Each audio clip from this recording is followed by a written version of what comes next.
ప్రతి మాట మా హృదయాన్ని తాకినట్లు ప్రభా, మా సమస్యలు నాయన తీర్చబడినట్లు, తండ్రి చేద తీర్చబడినట్లు సహాయం చేయమని కృపతో జ్ఞాపకం చేసుకోమని ఈ సమయాన్ని నన్ను మమ్మల్ని అందరూ మీ చేతులకు అప్పగించుకుంటూ మీ సాధనలో ఉంచండి.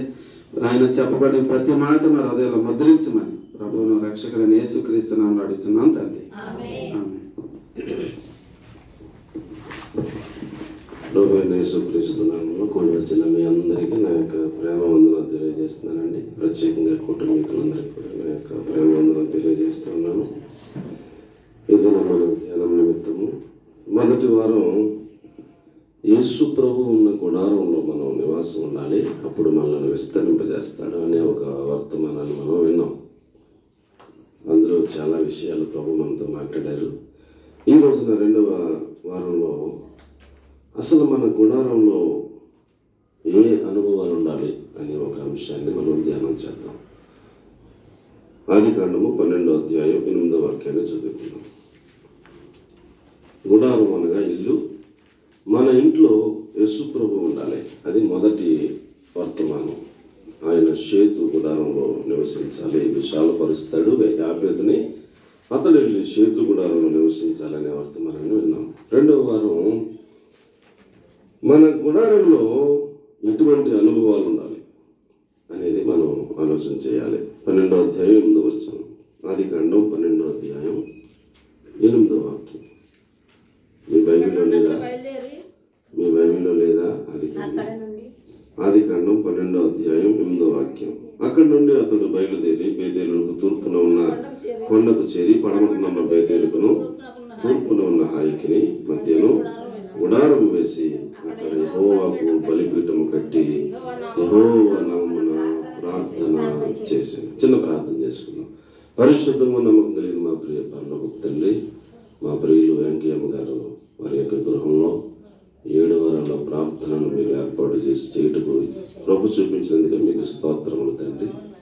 అల్పుడు నేను నన్ను, నిష్ప్రయోజకుడు నన్ను మీరు నిలబెట్టి మీరు అంగీకరించి మీ అగ్ని చేతనాన్ని కాల్చి కుటుంబం వేసి పరిశుద్ధపరిచి నాతో మాతో మీరే మాట్లాడి మీ మహిమకు సిద్ధపరచమని, కుటుంబానికి ఆశీర్వాదకరమైన ఒక ఉన్నతమైన ఉపదేశం, కూడి వచ్చిన బిడ్డలందరికీ ఆశీర్వాదకరమైన ఉన్నతమైన ఉపదేశం మీరు అనుగ్రహించి మహిమ పొందమని, సకల ఆటంకాలట్లన్నీ స్నామంలో కొట్టివేస్తూ పరిశుద్ధాత్మ మీ శైలిలో మీ స్థాయిలో ప్రతి ఒక్కరిలోనూ మీ కార్యాలు చేయమని యేసుక్రీస్తు ప్రభు నామంలో ప్రార్థించి అడిగి వేడుకొని పొంది ఉన్నాం తండ్రి. ఆమేన్. మనం చదువుకున్న వాక్య భాగంలో అబ్రహాము అనే ఒక ఆయన కనపడతాడు. ఎవరండి? అబ్రహాము అనే ఒక ఆయన కనపడతాడు. ఈ రోజుల్లో మనం ఒక స్థలం కొనుక్కుంటున్నాం, ఆ స్థలంలో ఫిక్స్డ్గా ఒక చక్కని బిల్డింగ్ కట్టుకుంటున్నాం, ఇది మన సొంత ఇల్లు అనుకుంటున్నాం. ఆ రోజుల్లో గుడారం వేసుకునేవారు. ఏం వేసుకున్నారండి? గుడారం అంటే ఇప్పుడు భాషలో టెంట్ అనుకోండి. టెంట్ కూడా కాదు, ఇలాగా వేసుకుంటారు. గుడారం అంటే 4 కర్రలు పాతుకుంటారు, గుడారం వేసుకుంటారు, అందులోనే ఉంటారు. అందులోనే ఇంకా నేను అక్కడ నుంచి వెళ్ళిపోదాం అనిపిస్తే మళ్ళీ ఇంకో ఊరు వెళ్ళిపోతారు, అక్కడ మళ్ళీ గుడారం వేసుకుంటారు. అలాగనమాట. అప్పుడు వాళ్ళ ఇల్లు అది. ఇప్పుడు మన ఇల్లు ఇది ఎలాగో అప్పుడు వారి ఇల్లు అలాగా. అబ్రహాము అక్కడ ఆ ఊరు పేర్లు కూడా రాశారు. ఏమనంటే బేతేలుకు తూర్పున ఉన్న కొండకు చేరి పడమటనున్న బేతేలుకును తూర్పున ఉన్న హాయికిని మధ్యను గుడారము వేసుకున్నాడు. అక్కడ గుడారం వేసుకున్న తర్వాత మొట్టమొదటి చేసిన పని ఏమిటంటే అక్కడ ఒక బలిపీఠమును యెహోవాకు కట్టి యెహోవా నామమున ప్రార్థన చేసెను అన్నాడు. ప్రియులారా, ఆయన అబ్రహాము గారి గుడారములో ఏమి అనుభవాలు ఉన్నాయండి అంటే బలిపీఠము కట్టే అనుభవాలు ఉన్నాయి. అందరూ దేవునికి స్తోత్రం చెప్పండి. హల్లెలూయా. వీళ్ళ మన ఇంట్లో కూడా బలిపీఠపు అనుభవాలు ఉండాలి. ఏముండాలండి? బలిపీఠపు అనుభవాలు ఉండాలని నేను ప్రభు పేరట మీకు నేను మనవి చేస్తా ఉన్నాను. దేవుడు ఏ గృహాన్ని ఆశీర్వదిస్తాడు? దేవుడు ఏ గృహాన్ని దీవిస్తాడు? దేవుడు ఏ గృహాన్ని ఆయన మహిమకు చిత్తపరిచి ఆ పరలోక రాజ్యంలో చేర్చుకుంటాడు అని మనం కనుక ఆలోచన చేస్తే కొన్ని గుడారాల్లో యేసుప్రభువే లేడు. అసలు కొన్ని గుడారాల్లో యేసుప్రభువే లేడు. మొదటి వర్తమానం మనం చాలా జాగ్రత్తగా పోయిన వారం ధ్యానం చేసుకున్నాం. మన గృహాల్లో యేసుప్రభువును మనం ఆహ్వానించాం. ఓకే, బాగానే ఉంది. ఇప్పుడు మనం రెండవ స్టెప్లోకి వెళ్ళినప్పుడు మనం ఆలోచన చేయాల్సింది ఏంటంటే మన గుడారంలో బలిపీఠపు అసలు ఏమి లేవా అని మనం ఒకసారి ధ్యానం చేసుకుంటే కనుక ప్రియులరా, ఈ యొక్క ఆదికాండం 8వ అధ్యాయం, ఆదికాండం 12వ అధ్యాయం 7వ వచనంలో అది అబ్రహాము గురించే ప్రార్థన చేశాడు. ఆదికాండం 8వ అధ్యాయం 20వ వచనం మనం చూస్తే, మీరు తీయక్కర్లేదు, తీస్తే తీయండి, నేను చదువుతుంటాను, టైం సేవ్ అవుతుంది, కాస్త మనం ఎక్కువ టైం వేస్ట్ అవ్వకుండా. ఆదికాండం 8వ అధ్యాయం 20వ వచనంలో నోవహు అనే ఒక ఆయన ఆ యొక్క అరారాతు కొండ మీద వాడలో ఉన్నాడు. ఎక్కడ ఉన్నాడండి?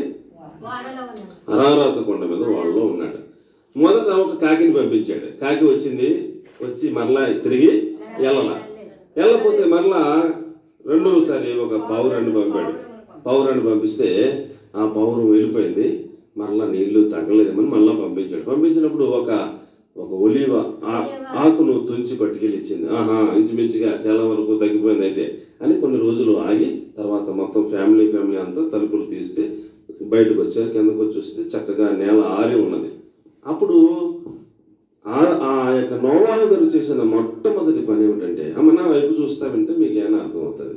గురుముఖశ విద్యాలభ్యత అని ఒక శాస్త్రం ఒకటి ఉంది. చెప్పేవాని వైపు చూస్తూ వినాలి అని ప్రకటన గ్రంథంలో కూడా రాశాడు. ఏమండి? కాబట్టి నా వైపు చూస్తూ ఉంటే ఆ మాట హృదయంలోకి వెళ్తుంది. మీరు ఇలాగ ఉంటే వేస్ట్ అయిపోతాయి. కాబట్టి ఇక్కడ నోవహు భూమి మీదకి అలాగ దిగి రాగానే మొట్టమొదటి చేసిన పని ఏమిటంటే ఒక బలిపీఠాన్ని కట్టాడు. ఏం కట్టాడండి? ఒక బలిపీఠాన్ని కట్టాడు. ఫస్ట్ పని అదే. బలిపీఠాన్ని కట్టి పవిత్ర పక్షులన్నింటిలో, పవిత్ర జంతువులన్నింటిలో ఇలాగా తీసారా? ఆదికాండం 8:20 తీశారు ఎవరన్నా? పవిత్ర పక్షులన్నింటిలో, పవిత్ర జంతువులన్నింటిలో ఏమండి ఆ బలిపీఠం మీద దహన బలిగా అర్పణ చేయగానే ఆకాశం నుంచి అగ్ని దిగి వచ్చి ఆ అర్పణ అంగీకరించి దేవుడు ఇంపైన సువాసన ఆగ్రహించి అంటాడు, నాన్న ఈ ఒక్కసారికి భూమిని నేను లయం చేశాను, కానీ ఇక ఎప్పుడు కూడా నేను ఇలాగా భూమిని అందులో ఉన్న నరులను నాశనం చేయను, ఆకాశంలో ఒక ధనస్సును నేను ఏర్పాటు చేస్తున్నాను అని ఆయన ఒక నిబంధన చేసినట్టుగా మనం చూస్తున్నాం. ఒక బలిపీఠం కట్టి దాని మీద ఒక అర్పణ పెడితే అది దేవుని ఆకాశం నుంచి వచ్చిన అగ్ని ద్వారా అంగీకరింపబడుతుంది. అప్పుడు ఆయన ఇంపైన సువాసన ఆగ్రహించి ఆశీర్వదిస్తాడు, దీవిస్తాడు. దేవునికి స్తోత్రం చెప్పాలి. మీరు తీస్తే చదువుకుంటే నేను చెప్పిన మాటలు అక్కడ ఉంటాయి. అక్కడ లేని మాటలు చెప్పే అంత ధైర్యం నాకు లేదు. మీరు గమనించండి, చూస్తూ ఉండండి. ఏమండి? ఏదన్నా తప్పు ఉంటే అడగండి, మంచిది. ఆదికాండం 13వ అధ్యాయం 18వ వాక్యాన్ని మనం చూస్తే అక్కడ అబ్రహాము అని ఆయన ఇక్కడ ముందేమో హాయి బేతుల మధ్యలో వేశాడు గుడారం. ఇప్పుడేమో అక్కడ తీసేసి పట్టుకెళ్ళి హెబ్రోనులో గుడారం వేశాడంట.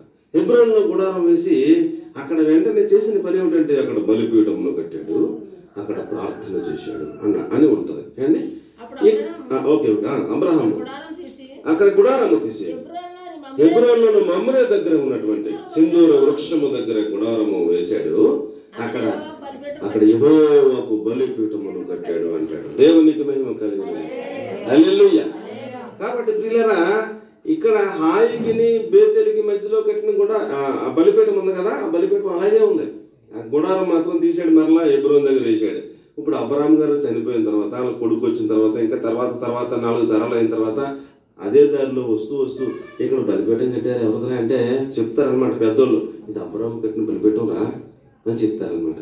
అలాగా గుడారం మారుతా ఉండొచ్చు, కానీ ఆయన కట్టిన బలిపీఠం మాత్రం అలాగే ఉంటది.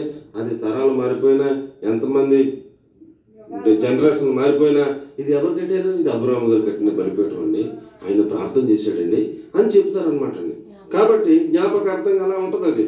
అలాగే హెబ్రోనులో గుడారం వేశాడు, ప్రార్థన చేశాడు. ఏమండి? అబ్రహాము గారిని దేవుడు దీవించాడా? దీవించలేదా? ఆశీర్వదించలేదా? ఆయన గుడారంలో ఏమండి 400 మంది ఉండేవారంట. ఎంతమంది అండి? 400 మంది. మన గుడారంలో అంటే మన ఇంట్లో 10 మంది ఉంటే వండుదాకి ఆ ఇంట్లో ఉన్న తల్లిగారికి తెప్పలు చూడాలి మనం. దేవునికి స్తోత్రం. 10 మంది ఉంటే ఆ తల్లిగారికి ఎంత ఇబ్బందిగా ఉంటుందండి. ఇంట్లో 4 ఉంటే 4కి వండుకోవడం ప్రేమగా బాగానే ఉంటుంది. ఎవరన్నా 6 చుట్టాలు వస్తే ఇక వాళ్ళకి గొడవ చూడాలి. వచ్చి తగలబడ్డారు, ఒక రోజు వెళ్ళిపోతారంటే వెళ్తలేదు, ఎక్కడ పని నేను ఎక్కడి చాకరీ చేయలేని లోపల చాలా మనం ఇసుకేసుకుంటాం, కసికేసుకుంటాం, చాలా అనేసుకుంటాం. పైకంటే బాగోదు కదా, బంధువులు కదా ఏమండి, చాలా బాధపడిపోతాం. మరి పూటకు 400 మంది ఉన్నారు అబ్రహాం గారి గుడారంలో. కడుపుని పుట్టినోడు ఎవరు లేడు. దేవుని కొరకు 318 మంది పిల్లల్ని చిన్నప్పటి నుంచి చేరదీసి యెహోవా యుద్ధములను వాళ్ళకు నేర్పి వాళ్ళను పోషించి వాళ్ళని యెహోవా యుద్ధములకు సైనికులుగా తయారు చేశాడంట. దేవునికి స్తోత్రం చెప్పాలి. ఆ తర్వాత పుట్టాడు ఇస్సాకు ఎప్పుడో తర్వాత. ముందే 318 మందిని సిద్ధపరిచాడు. ఆ 318 మంది కాకుండా ఏమండి గొర్రెల కాపర్లు, ఆ కాపర్లు, ఈ కాపర్లు, దాసులు, దాసీలు ప్లస్ ప్లస్ ప్లస్ 400 పైనే, కింద ఏం లేరు. ఒక పూటకు 400 మందికి శారం వండిపడేస్తుంది. దేవునికి స్తోత్రం చెప్పండి. చాలా సునాయాసంగా వండిపడేస్తుంది ఆ మహాతల్లి. అంత ఓపు మందిరంలో ఏమండి అంత చక్కగా వండేస్తుంటే చక్కగా బిడ్డలందరికీ పెడుతుంది. వీళ్ళందరూ తిని యెహోవా యుద్ధములు చేయడానికి బయలుదేరి వెళ్ళిపోతున్నారు. కాబట్టి ప్రియులారా, అంతగా దేవుడు ఏమంటే 10 మంది ఉన్న ఇంట్లో గడుతూ అంటే ఎంత కష్టం, ఎంత కష్టమండి. నలుగురు గడుతూ చాలా చాలా కష్టమైపోతుంది, చాలా ఇబ్బంది అయిపోతుంది. 400 మందిని పోషించాలంటే ఆయన కోటేశ్వరుడు అయితే పోషించగలుగుతాడా? ఏమి లేనివాడైతే పోషించగలుగుతాడా? అండి ఒక రోజు కాదు, 2 రోజులు కాదు, అలాగే జీవితకాలం పోషించాడు దేవుని యుద్ధాలు చేయడం కోసం పిల్లల్ని. 400 మందిని రోజు భోజనం ప్రతి పూట పెడతామే. ఎంత ఉంటే పెడతాడండి చెప్పండి, ఎంత ఉంటే పెడతాడు? దేవుడు అబ్రాహాముని ఎంత ఆశీర్వదించాడని మనం ఆలోచన చేస్తే, ఆయన పెద్ద పాలేరు ఎలియాజరు రెబెక్కమ్మని తీసుకొస్తాకి వెళ్ళినప్పుడు లాబానుతో మాట్లాడుతూ అంటాడు, నా యజమానుడైన అబ్రాహాముని దేవుడు బహుగా ఆశీర్వదించాడు అంట. ఎంతగా ఆశీర్వదించాడో లెక్కలు లేదు సార్. లెక్కలు ఎత్తాకి అంకిలు గుద్దేసుకుంటే లెక్కలు ఎత్తా కుదరదు. ఎంత వస్తుందో ఆయనకే తెలియదు. అంతగా మా యజమానుని యెహోవా ఆశీర్వదించాడు అని చెప్తాడు. ఎంత బాగుందంటే అబ్రాహాంకి నడిచినంత లెక్క అబ్రాహాందేనంట, చూసినంత లెక్క అబ్రాహాందేనంట. కొన్ని 100,000 ఎకరాలు అబ్రాహాంయే. ఏంటి ఎంత భూమి అబ్రాహాందా అని మనకి ఆశ్చర్యం అయిపోద్ది అనమాట. ఆయన లెక్కలు ఎత్తే అంకిలు గుద్దేసుకుంటే కాలిక్యులేటర్లో లెక్కలు తేలవు. అంత భూమి దేవుడు ఇచ్చేసాడు. బంగారం, ఎంత బంగారం ఉంది ఆయనకి తెలవదు. ఏమండి ఎంత ఆస్తి, గొర్రెలు, ఆ పశువుల సంపద ఇవన్నీ చూస్తే అసలు ఏమిటి ఆస్తి ఏంటి, గొడవేంటి, ఆశీర్వాదం ఏంటి, అవతలకి పొరపాడైపోతుంది అనమాట. అంతగా ఆయన గుడారమును దేవుడు ఆశీర్వదించడానికి గల ప్రాథమిక కారణం బలిపీఠము కట్టడం, ప్రార్థన చేయటం. అర్థమైన వాళ్ళందరూ స్తోత్రం. అంతగా దేవుడు వారిని ఆశీర్వదించాడు, వారి కుటుంబాన్ని. ఏమండి ఎంత ఆశీర్వాదం అంటే ప్రియులారా, ఆయన గురించి చెప్పడం చాలా చాలా ఉంది, అంత చెప్పలేను. తర్వాత ఆదికాండం 26-25లో ఏమండి ఇస్సాకు వచ్చాడు. ఎవరు వచ్చారండి? ఇస్సాకు వచ్చాడు. సేమ్ టు సేమ్ తండ్రి గారి పోలికే అచ్చం. ఇస్సాకు గుడారము వేసుకున్నాను, వెంటనే బలిపీఠము కట్టెను, ప్రార్థన చేశాను. సూపర్, అచ్చం వాళ్ళ నాన్నలాగే అదే భక్తి నేర్చుకున్నాడు. ఇస్సాకును కూడా దేవుడు ఆశీర్వదించాడా? ఇస్సాకు ఆ దేశమందు విత్తనం వేసిన వాడే 100 ఫలము పొందెను. అతడు క్రమక్రమంగా అభివృద్ధి పొంది గొప్పవాడయ్యాను అని రాసిపెట్టాడు ఒక చోట. ఏంటి గొప్పవాడైపోయాడంట. అబ్రాహాం దగ్గరికి వచ్చి రాజులు కూర్చుని ఎదురుగుండా కూర్చుని అంటారు అబ్రాహాంతో, నీవు మా మధ్యలో మహారాజులాగా ఉన్నావు అంటారు. ఏంటండి? అబ్రాహాం ఏమో బాటసారిలాగా పరదేశిలాగా గుడారం వేసుకుని అందులో ఉంటే, ఆ దేశాన్ని పరిపాలించే రాజుగారు అబ్రాహాం కాలకాడికి వచ్చి అబ్రాహాంతో అంటాడు, నీవు మా మధ్యలో మహారాజులాగా ఉన్నావు అంటే. అతనేమో రాజు, ఈయన మహారాజు అంటే ఇంకా రాజు కన్నా రేంజ్ ఎక్కువనా తక్కువనా? ఇంకా ఎక్కువని బీభత్సం. రాజులు వచ్చి కూర్చుని నీవు మా మధ్యలో మహారాజులాగా ఉన్నావు, మమ్మల్ని నువ్వు అడుగుతున్నాడు బాబు, నీకు ఎంతగా నాకు తీసుకో, నా భార్య చనిపోయింది, నాకు సమాధి చేసుకునే స్థలం కావాలని అంటే ఆ మాటలు అంటారనమాట. నీకేది కదా తీసుకో అయ్యా, నువ్వు మా మధ్యలో మహారాజులా ఉన్నావు అంటే, లేదు ఈ పొలం ఎంత రేటు చేస్తుంది, ఇదిగో డబ్బులు కానీ డబ్బులు ఇచ్చి వెండి ఇచ్చి ఆ పొలాన్ని కొనుక్కుని అందులో పాతి పెట్టుకున్నాడు. అది రేంజ్, అబ్రాహాం రేంజ్. అంతగా ఆశీర్వదించాడు దేవుడు. ఇస్సాకును కూడా అంతగా ఆశీర్వదించాడు. ఈ తాత ఎంత అనుభవాల్లో వచ్చాడు, బలిపీఠం అనుభవాల్లో. కొడుకు బలిపీఠం అనుభవాల్లో వచ్చాడు. మనవడు యాకోబు ఉన్నాడు కదా, యాకోబు మాకు తెల్లనట్టు చూస్తున్నాడు. యాకోబు తెలుసా మీకు? యాకోబు తెలుసా కదా? తాతగారేమో అబ్రాహాం గారు, తండ్రి ఏమో ఇస్సాకు గారు, మనవడేమో యాకోబు గారు. యాకోబుకి బలిపీఠం కడతాం లేదు, ప్రార్థన చేస్తాం లేదు, ఈ అనుభవాలు ఏమి లేవు. ఓ మనవాడికి ఎంతసేపు ప్రేమ ఏంటండి, రాహీలు కావాలా, మా మేనమామ కూతుర్ని చేసుకోవాలా, ఎలాగ ఎప్పుడు చేసుకుంటాను, ఇప్పుడు ఎలాగా, ఇదే గొడవ. దేవునికి బలిపీఠం కడదాం, గుడారం వేసుకోగానే ప్రార్థన చేసుకుందాం, మా తాత నేర్పాడు, మా తండ్రి నేర్పాడు, వాళ్ళని దేవుడు అంతగా ఆశీర్వదించాడు, కోటేశ్వరుల ఫ్యామిలీలో పుట్టాను, ఇలాంటి ఏం లేదు. బాల్యతనం చేసుకునే బుద్ధులు అనమాట. ఏం బుద్ధులు? బాల్యతనం చేసుకునే బుద్ధులు. ఏమండి మేనమామ ఇంటికి వెళ్ళాడు, వెళ్తాం ఆ వెళ్ళే ముందు దారిలో ఆపదలో ప్రభా నన్ను కాపాడు ప్రభా, వస్తమి ప్రభా, భోజనమి ప్రభా, అప్పుడు నీకు దశంభాగం ఇస్తాను, నీ దశంభాగం చూస్తాడు దేవుడు, నీకు దశంభాగం ఇస్తాను అని సండే స్కూల్ ప్రార్థన చేస్తున్నాడు. అక్కడ చేస్తే దేవుడు కరుణించి కనికరించి వాళ్ళ తాతగారిని చూసి తండ్రిని చూసి వాళ్ళ భక్తిని చూసి ఆవరించి రాత్రంతా కాపాడి నీకు తోడుకుంటాను పొమ్మనంటే వెళ్ళిపోయాడు. మేనమామ ఇంటికి వెళ్ళిపోయి మేనమామతో ఒప్పందం 7 సంవత్సరాలు పాలితానం చెప్తే కూతుర్ని ఎత్తాను. ఓ వెళ్ళేయ్యా ఆయన 7 సంవత్సరాలు పాలితానం చేసేసాడు. చేసేస్తే మేనమామ మోసం చేసేసి ఇంకో అమ్మాయిని చేసేసాడు. తెల్లారి గంటలు వేసేసి ఏంటిది ఎంత మోసం చేసేవేంటి, మరి పెద్ద పిల్లలు చేయకుండా చిన్న పిల్లలు చేస్తారా, మా ఊర్లో అలా చేయరు, మళ్ళీ నీకు ఒకవేళ అంత ప్రేమ ఉంటే రాహేల మీద ఇంకో 7 సంవత్సరాలు పాలేస్తానని చెయ్యి, ఆ పిల్లలు కూడా చేస్తాను. ఓ అని మళ్ళీ 7 సంవత్సరాలు పాలేస్తాను, మళ్ళీ తర్వాత 6 సంవత్సరాలు పాలేస్తాను, 8 సంవత్సరాలు 20 సంవత్సరాలు పాలేస్తాను. ఆఖరిలో స్టేట్మెంట్ ఇస్తాడు, నేను ఎండకు ఎండుతని మంచుకు తడిసితని నిద్ర లేదు అని స్టేట్మెంట్ ఇచ్చాడు. ఏం ఆశీర్వాదం ఉంది సార్, ఏం ఆశీర్వాదం ఉందండి, ఆశీర్వాదం ఏమి లేదు, ఏమి లేదు, పేడకల్లు తెత్తమే పాలేరుతనం ఉంటే ఏమీ లేదు, ఆశీర్వాదం అన్నది లేదు అసలు అతని జీవితంలో. ఇప్పుడు ఆశీర్వాదం మొదలైందంటే మరలా తిరిగి వస్తూ వస్తూ ఏమండి ఆ యొక్క గుడారం వేశాడు, బలిపీఠం కట్టాడు, ప్రార్థన చేశాడు, ఏమండి బేతేలుకి వెళ్ళాడు. అప్పుడు ఆశీర్వాదం దేవునికి స్తోత్రం కలిగింది. కాబట్టి పిల్లరా మనం బలిపీఠపు అనుభవాలు లేకుండా మనంతట మనం కష్టపడిపోయి ఎరగదీసేసి పాలేరుతనం చేసేసి 20 సంవత్సరాలు చాలా కష్టపడ్డాను, ఓ బోళ్ళంత ఆస్తిని సంపాదించేద్దాం అనుకుంటే ఏముండదు, ఆశీర్వాదం ఏముండదు. నీ తెప్పలు నీయే కానీ ఆశీర్వాదం ఏమీ ఉండదు. అబ్రాహాము ఆశీర్వాదం చూడండి, ఇస్సాకు ఆశీర్వాదం చూడండి, యాకోబు ఆశీర్వాదం ఏముంది, ఆ బలిపీఠం కట్టాక అర్పణలు అర్పించడం చేతనయ్యాక, ప్రార్థన చేయడం చేతనయ్యాక, దేవుని మందిరానికి వెళ్ళటం స్టార్ట్ చేశాక అప్పుడు స్టార్ట్ అయింది ఆశీర్వాదం. అప్పుడు దాకా ఏం లేదు, పరిగెత్తనమే. కాబట్టి పిల్లరా ఏ గృహంలోనైనా, మన వెంకయ్యమ్మ గారి గృహంలోనైనా, ఇక్కడ కూడి వచ్చిన మనలో ఎవరి గృహమైనా ఆశీర్వాదకరంగా దేవుని చేత ఉండాలి అని ఆశపడితే మన గృహాల్లో ఏముండాలి చెప్పండి, బలిపీఠపు అనుభవాలు ఉండాలి. బలిపీఠం అంటే సమర్పణ. ఏంటండి బలిపీఠం అంటే ఏంటి, సమర్పణ, అర్పణ అనండి అందరూ అనండి. అర్పణ, అర్పణ అంటే ఏమిటి, అర్పణ అంటే ఆదివారం చర్చికి వెళ్తామండి, కానుక పెట్టులో అర్పణ వేస్తామండి, అది కాదు అర్పణ. అది అర్పణే, అది ఆకరణ, లాస్ట్లో అది అర్పణే.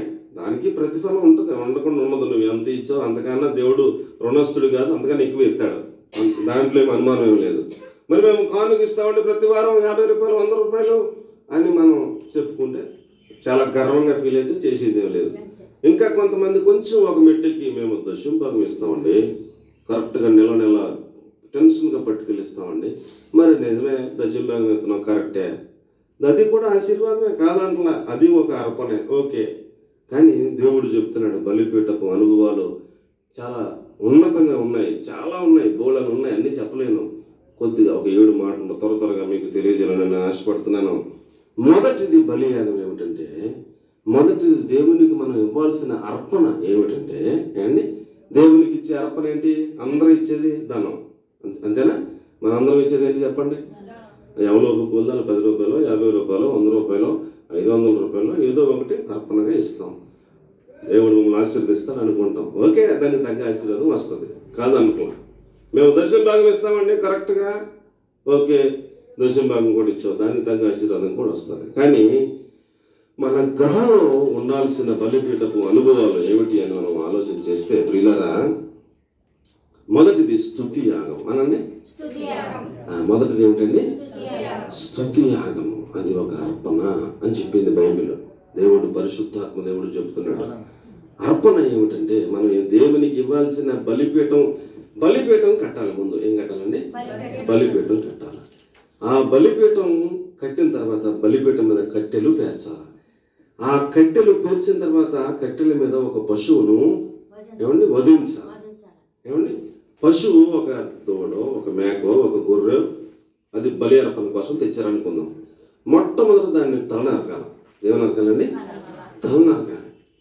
తర్వాత దాని చర్మం అంతా ఒలవాలి. ఏం చేయాలండి, చర్మం అంతా ఒలవాలి. ఈ ప్రాసెస్ అంతా బైబిల్ ఉంది. నాకు మాత్రం ఏం తెలుసు, నేనేమో చూసానేంటి, పూర్వకాలం బలి అర్పణ ఎలా చేసేవారు, బైబిల్ అంతా క్రమం అంతా ఉంది. ఎలా చేయాలి బలి అర్పణ ఏంటి, దాని పద్ధతి ప్రకారం అన్నీ ఉన్నాయి. బైబిల్ భాష చదివితే అర్థమవుతుంది ఎవరికైనా సరే. కాబట్టి దాని ఆ యొక్క చర్మాన్ని తీసేయాలి. తీసేసినప్పుడు దాన్ని ఏ పార్ట్కు ఆ పార్టు విడదీయాలి. ఏ పార్ట్కు ఆ పార్టు విడదీయాలి. పాడేయాల్సింది పాడేయాలి, శుభ్రం చేయాల్సింది శుభ్రం చేయాలి అండి. దాన్ని ఏ పార్ట్కు ఆ పార్టు ఆ యొక్క కట్టెల మీద పెట్టాలి. పెట్టినప్పుడు దేవుని అగ్ని అలాగ వచ్చి దానిని అంగీకరిస్తుంది. అప్పుడు బలి అర్పణ ఇచ్చినట్టు లెక్క ఏమండి. కాబట్టి మనం ఇంకా ముందుకు వెళ్తూ ఉంటే మనకు అర్థమవుతుంది మనం ఇచ్చే బలి అర్పణ ఎలాగ ఉండాలి. పూర్వకాలం ఒక పశువుని తీసుకొచ్చేవారు, పశువుని అలాగా ఆ ప్రాసెస్లో బలి అర్పణ ఇచ్చేవారు. ఇప్పుడు యేసు ప్రభు మన కోసం భూమి మీదకి వచ్చి ఆయనే బలియాగం అయిపోయిన తర్వాత ఆయన చెప్పండి ఇక బలి అర్పణ అర్పించాల్సిన అవసరం లేదు. ఒక్కసారి యేసు ప్రభు తన శరీరం అనే బలి అర్పణ ఇవ్వటం ద్వారాగా ఇంకా పశువుల రక్తాన్ని చెందించాల్సిన అవసరం లేదు, పశువుల బలి ఇవ్వక్కర్లేదని చెప్పాడు. చెప్పిన తర్వాత ఇప్పుడు మనం ఎలాగ ఇవ్వాలి బలి? ఏమండి చెప్పండి అమ్మా, మనం ఎలాగ ఇవ్వాలి బలి? మనం బలి అర్పణ ఎలా చేయాలి? బలిపీఠం అనుభవాలు మనకి ఎలా ఉండాలి? మన కుటుంబం ఆశీర్వదించబడాలి, దీవించబడాలంటే మనం ఏ బలియాగం దేవునికి ఇవ్వాలి అంటే మనకి ఆ ప్రాసెస్ కూడా చెప్పాడు. మొదటిది హెబ్రీ పత్రిక 13వ అధ్యాయం 15వ వచనం. ఇప్పుడు దీన్ని మీరు చదవండి టకటక. హెబ్రీ పత్రిక 13వ అధ్యాయం 15వ వచనం. ఎంతసేపా? పెద్ద పెద్ద సీనియర్లు అందరూ ఉన్నారా?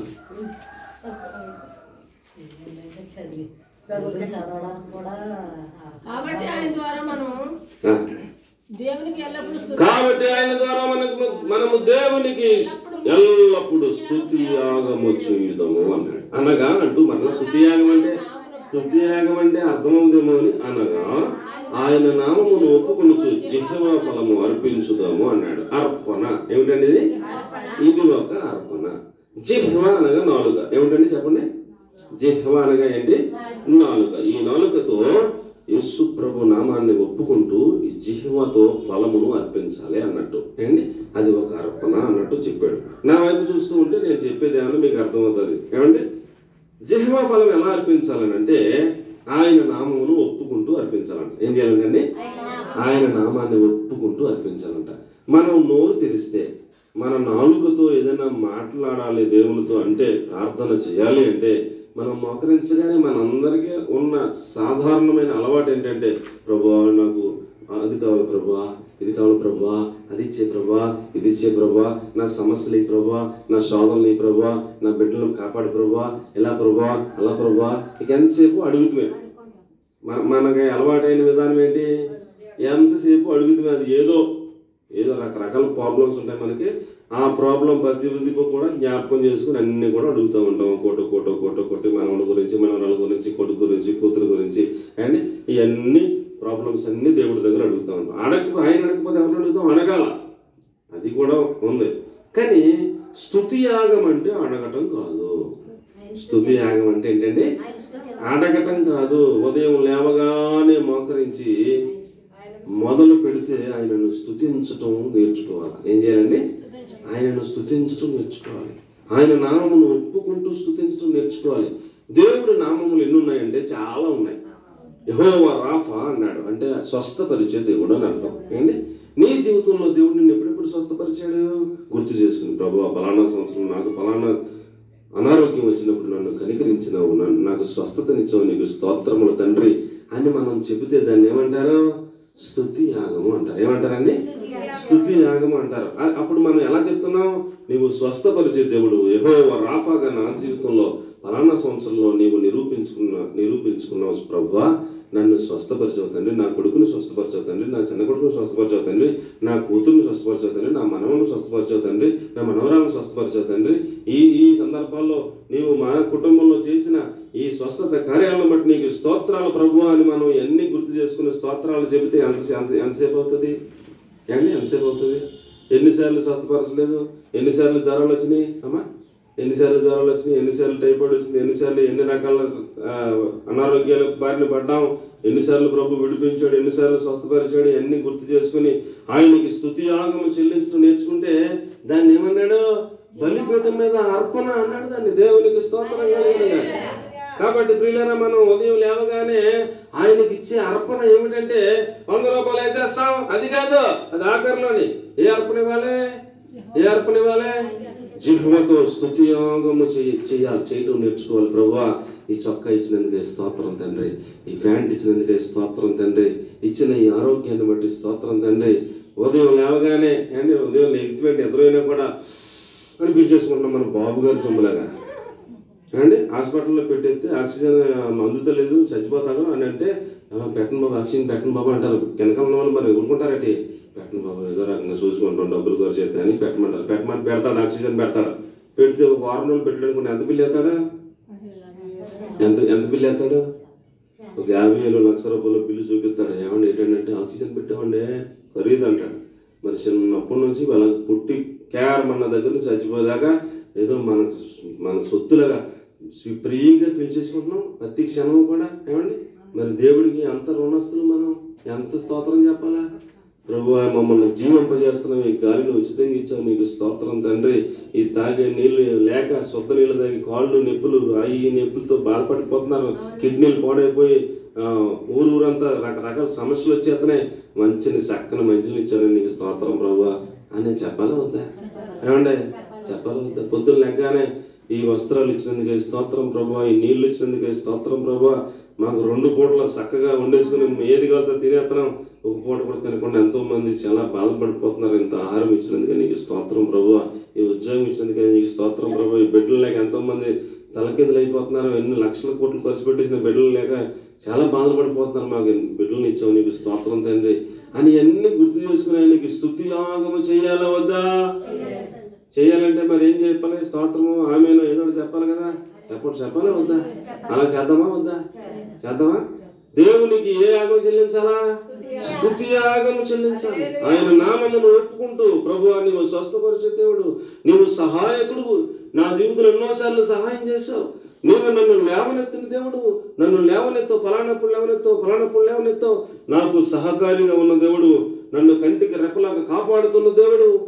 ఇవన్నీ ఉన్నాయా లేదా? కాపాడుతాడా ప్రభు? కాపాడతాడు కదా. మరి అన్ని ఇలా చేసుకుంటా పోతే మనకి గుర్తొచ్చిన కాడికి మనం స్తుతియాగం చెల్లింతామంటే ఎంతసేపు అయిపోతే? మనం 6 గంటలు లేచి 4 గంటలు లెగితే ఆ స్తుతియాగం చేసుకుంటూ ఉంటే తెల్లారిపోతే దేవునికి స్తోత్రం చెప్పాలి. కాబట్టి పిల్లరా, మన గుడారములో బలిపీఠపు అనుభవాలు ఉంటే అలాంటి వాళ్ళని దేవుడు ఆశీర్వదిస్తాడు. అర్థమైతే స్తోత్రం చెప్పండి.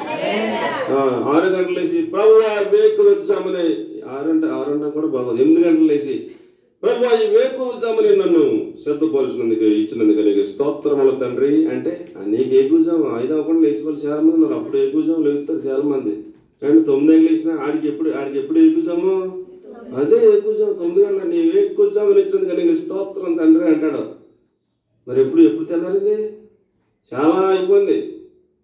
9 అయిపోయిన లెక్కకుండా 10 అయిపోయిన లెక్కకుండా అప్పుడు స్తోత్రం తండ్రి. అలా కాదు, 4 అవ్వకుండా లేచి ఏం చేయాలి? మోకాళ్ళ మీద పడి స్తోత్ర ప్రార్థన, స్తోత్రాలు చెప్పాలి, స్తుతి యాగం చెల్లించాలి. అది ఒక యాగము అన్నాడు, అది ఒక అర్పణ అన్నాడు. దేవునికి స్తోత్రం కలగాలి. హల్లెలూయా.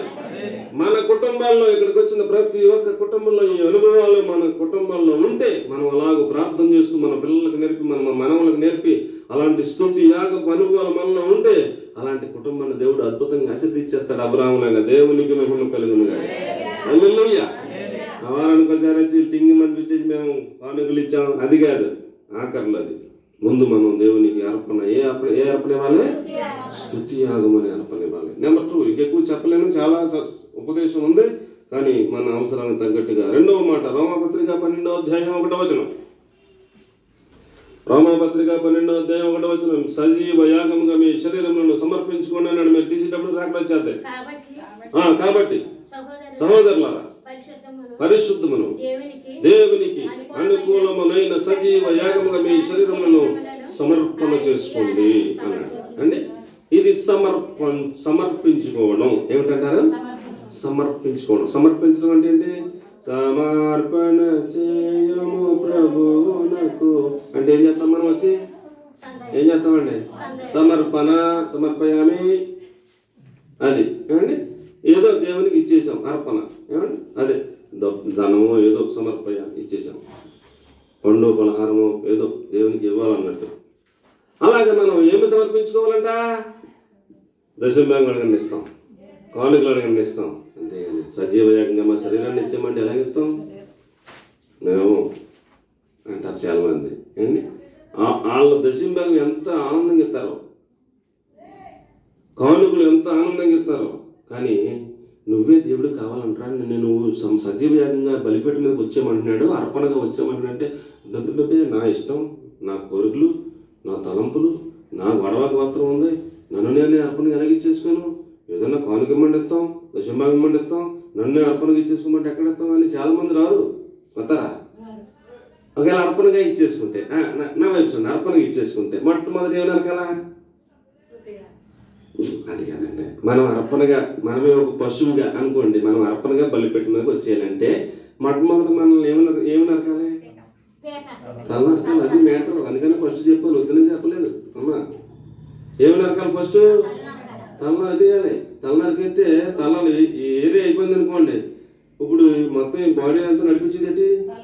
ఇదే ఈ చెయ్యి కొట్టమని ఇదే చెప్తుంది, దమ్ము కుట్టేస్తుందా కొట్టరాని చెయ్యి చెప్తుంది, కొడుతుంది కానీ నడవమని చెప్తుంది, అన్నీ చెప్తుంది. ఇదే ఆర్డర్ తంత్రం మొత్తం అంతా. దీన్ని తీసేసాం అనుకోండి, మన తలంపులు, మన ఆలోచనలు, మన నడిపింపు, మొత్తం మన సిస్టమ్ మొత్తం పోయింది. ఇప్పుడు యేసు ప్రభువే శిరస్సు. ఎవరండి శిరస్సు? ఎవరు? యేసు ప్రభువే శిరస్సు. మన శిరస్సు నరికిన అనుభవంలోకి వచ్చేది నిజంగా నరుక్కోమని కాదు, దేవునికి స్తోత్రం. అదంతా మనకు పాఠం నేర్పడానికి అలాగే అంతా చూపించాడు. నిజంగా నరుక్కొని బలిపేట మీద ఎక్కమని కాదు. అలాగైతే ఇస్సాకుని బలిపేట మీద కట్టేసి కత్తెత్తి దేవుడు ఆడాబుడిగా అని అంత కంగారు ఎందుకు ఆపుతాడు? ఆపేసి అర్జునుడిగా కుమారుడిని కట్లు ఇప్పేసి తీసేయి.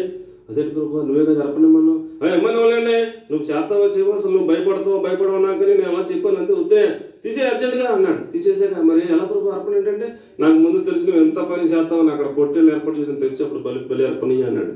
అలా చూస్తే పొట్టేళ్ళు అన్నప్పుడు చిక్కుకున్నందుకు పొదలో దేవా స్తోత్రం అని వెళ్ళి తెచ్చుకుని దాన్ని అర్పణ ఇచ్చాడు. కొడుకుని ఏమనివ్వలా అంటే అన్ని మనకి ఏమి నేర్పిస్తున్నాడా?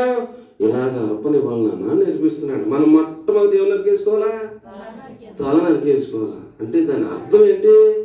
మన ఆలోచనలు, మన తలంపులు, మన నడవడిక, మన ఇంకా ఉంటాయి, ఇందులో బోళ్ళు ఉంటాయి, ఇవన్నీ తీసేసుకోవాలి. యేసు ప్రభువు నడిపింపులోకి వచ్చేయాలి. దేవునికి స్తోత్రం. హల్లెలూయా. సజీవ యాగముగా ఆయన బలిపీఠ మీదకి వచ్చేసిన అనుభవాల్లోకి మనం రావాలి. ఇంకా చాలా ఉంది అందులో పాఠం, కొంచెం మీకు అలా చెప్పాను. తర్వాత ఏం తీయాలి? చర్మం తీసేయాలి. ఏం తీయాలండి? చర్మం తీసేయాలి. ఒక 3 బలిపీఠలు కట్టి 3 అర్పణలు, ఒకటేమో పెయ్య అండి, ఒకటేమో మేక, ఒకటేమో గొర్రె తెచ్చామనుకోండి.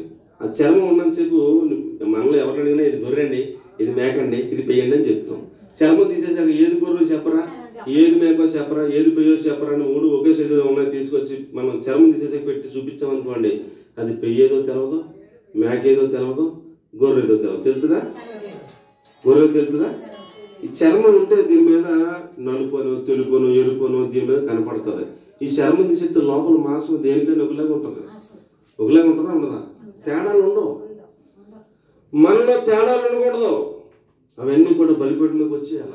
ఆ డబ్బులు ఉన్నవాడు, డబ్బులు లేనివాడు, ఆడు ఆ క్యాస్ట్, ఈడు ఈ క్యాస్ట్, వీడు మనోడు, ఆడు ఇంకొకడు. యేసు ప్రభు రక్తంలో కడగబడిన తర్వాత అందరం ఒకటే. దేవునికి స్తోత్రంగా.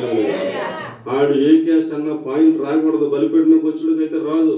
బలిపీఠ మీద రానోడికి ఇదే ఇంకా ఏమండి, ఎన్ని పోవాలా, ఎన్ని కావాలి, మొత్తం పోవాలి. బలిపీఠం మీదకి వచ్చిన అర్పణలాగా మనం అర్పణగా ఇచ్చేసుకోవాలి దేవునికి అని చెప్పాడు. ఏమండి, ఆ తర్వాత ఇంకా చాలా ఉంది. ఏ పార్ట్కో పార్ట్ తీయాలి, పాడేయాలి, శుభ్రం చేయాలి అండి.